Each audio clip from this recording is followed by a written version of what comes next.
Hello friends. तो आज हम फोर्थ लेक्चर पे जाएंगे अपने सी प्रोग्रामिंग सीरीज़ के जो 5 मिनट सीरीज़ चल रही है उसके।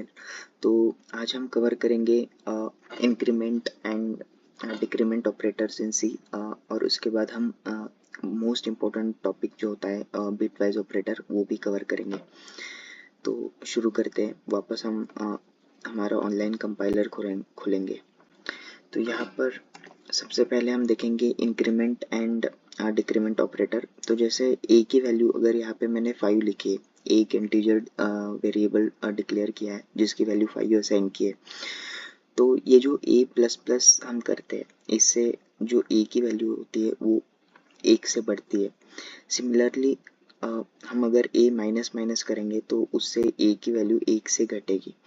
अब ए प्लस प्लस और प्लस प्लस ए इन दोनों का हम डिफरेंस देखेंगे। जैसे ए प्लस प्लस है तो प्रिंटफ स्टेटमेंट में अगर हम ए प्लस प्लस लिखते हैं तो ए की वैल्यू पहले लिखी जाएंगी और फिर वो इंक्रीमेंट होंगी। और जैसे हम प्लस प्लस ए लिखते हैं तो यानी पहले इंक्रीमेंट होगी और फिर प्रिंटफ फंक्शन चलेगा।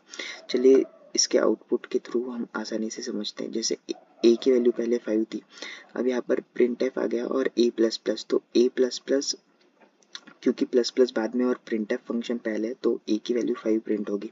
फिर इसके बाद मैंने वापस एक प्रिंटफ फंक्शन लिखा है ए की वैल्यू प्रिंट करने के लिए, तो वो हम देख सकते हैं बढ़ी हुई है विच इज 6। और फिर ये लास्ट में हमने प्लस प्लस ए प्रिंटफ फंक्शन लिखा है। तो इसमें जैसे यहाँ पर वैल्यू 6 हो चुकी थी तो ये वैल्यू 7 पहले इंक्रीमेंट करेगा और फिर प्रिंटफ कॉल होगा, तो इसलिए यहाँ पर वैल्यू 7 आ चुकी। तो सिमिलरली आप नेगेटिव सिंबल्स के साथ भी ट्राई कर सकते हो। इसके बाद हम हमारे बिटवाइज ऑपरेटर्स पर जाते हैं। तो ये आपको काफ़ी ध्यान से समझना है। सबसे पहले हम एंड ऑपरेटर पर चलते हैं। तो इसका भी हम एक एग्जांपल देखेंगे। तो जैसे यहाँ पर एक इंटीजर डिक्लेयर किया है मैंने, इंटीजर वेरिएबल विच इज़ 5, और दूसरा इंटीजर वेरिएबल बी डिक्लेयर किया है विच इज़ 3। तो जब हम ए एंड बी करते हैं और ये हम रिजल्ट में स्टोर करते हैं और इसको अगर प्रिंट करेंगे, तो अगर आपको बेसिक बिटवाइज ऑपरेशंस पता हो तो एंड ऑपरेटर, जैसे हम पहले 5 का बाइनरी वर्जन लिखेंगे विच इज़ 0100 0101, और फिर 3 का लिखेंगे तो 0011।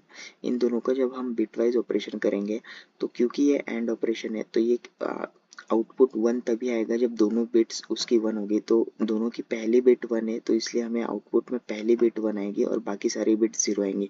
तो हमारा जो आउटपुट होगा वो 0001 होगा। तो इसका जब हम कन्वर्जन करेंगे डेसिमल में तो उसका आउटपुट जो आता है वो 1 आता है। तो इसे हम रन करेंगे तो हमारा आउटपुट हम देख सकते हैं 1 आ चुका है। फिर इसके बाद हम और ऑपरेशन का एग्जांपल देखेंगे। इसको भी मैंने लिख रखा है। सो ये और ऑपरेटर है।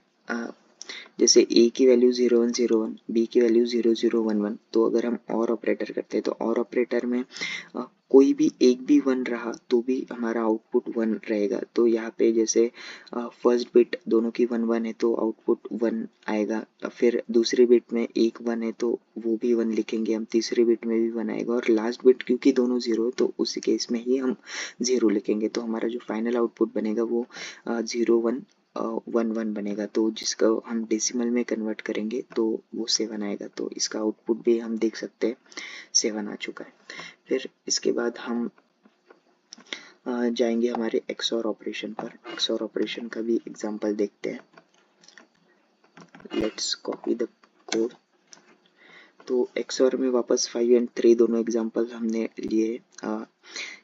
तो इसका ये जो सिंबल है XOR ऑपरेशन में बेसिकली ये होता है कि अगर दोनों की बिट डिफरेंट होती है तभी आउटपुट 1 आता है। तो यहाँ पर हम देखेंगे पहली बिट दोनों की सेम है तो रिजल्ट में 0 आएगा। दूसरी और तीसरी बिट दोनों की अलग अलग है तो यहाँ पर दूसरी और तीसरी 1 1 आएंगे, और चौथी क्योंकि सिमिलर है इसलिए ये वापस 0 आएगा। तो आउटपुट जो बनेगा वो 0110 बनेगा। तो इसका अगर डेसिमल में कन्वर्ट करेंगे तो 6 रिजल्ट आएगा। तो हम देख सकते हैं आउटपुट इसका 6 आ चुका है। फिर इसके बाद हम लेफ्ट शिफ्ट और राइट शिफ्ट ऑपरेटर का एग्जांपल देखते हैं। ये भी काफ़ी इम्पोर्टेंट होता है। तो इसको हम कॉपी करेंगे जो एग्जांपल मैंने लिया है। तो यहाँ पर एक इंटीजर है, इंटीजर वेरिएबल ए जिसकी वैल्यू 5 है। 5 का बाइनरी वर्जन होता है 0101। तो इसको जब हम लेफ्ट शिफ्ट करेंगे, लेफ्ट शिफ्ट का ये ऑपरेशन होता है, तो ये सारे डिजिट एक एक, क्योंकि ए लेफ्ट शिफ्ट हमने 1 किया है तो सारे बिट्स 1 एक पोजीशन से लेफ्ट में जाएंगे। तो हमारा जो आउटपुट आएगा वो कुछ इस तरीके से आएगा, क्योंकि ये सारे जीरोज है। फिर इसके बाद इस पोजीशन पर 1 आएगा तो 1010। तो इसका जब कन्वर्जन करेंगे तब आउटपुट 10 आएगा। सिमिलरली ये राइट शिफ्ट होता है, राइट शिफ्ट में सारे बिट्स राइट साइड जाएंगे, तो ये जो आखिरी बिट होगी वो भी मूव कर जाएगी। तो ये इसका जो आउटपुट आएगा वो 0010 आएगा। तो जिसका डेसिमल कन्वर्जन हम करेंगे तो ये जो वैल्यू है ये 2 के बराबर आएगी। इसको हम रन करेंगे तो हम देख सकते हैं आउटपुट। अगर आपको कुछ भी डाउट है इसमें तो आप कमेंट सेक्शन में ज़रूर पूछिए। ये थोड़े से टफ टॉपिक्स है, ज़्यादा मुश्किल नहीं है, लेकिन समझना पड़ेगा आपको ये बिट वाइज ऑपरेशंस।